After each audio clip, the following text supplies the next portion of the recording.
Managing the decision of whether to continue to build your company or go for an acquisition is always a dilemma for the entrepreneur.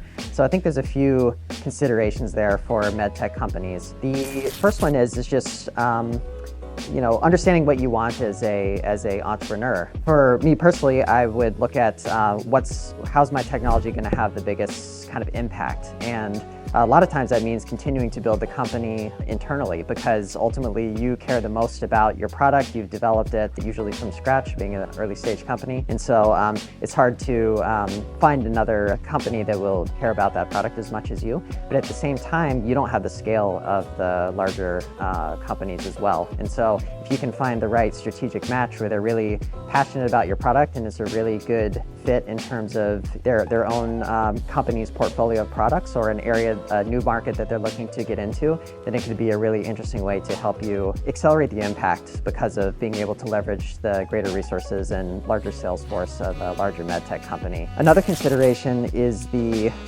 management team of a strategic. I think stability in the management team is important to think about as an entrepreneur, as ultimately you're making the sale, if you do an M&A transaction, to a particular management team that has particular strategic priorities.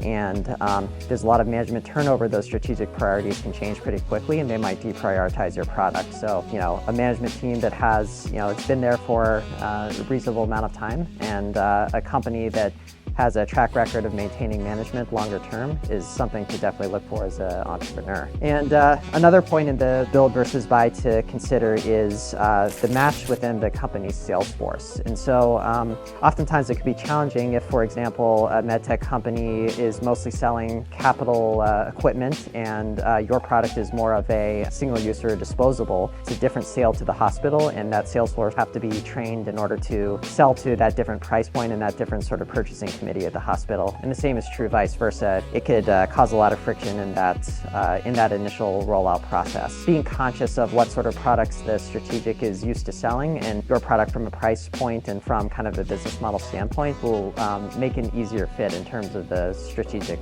sales force that you're selling into.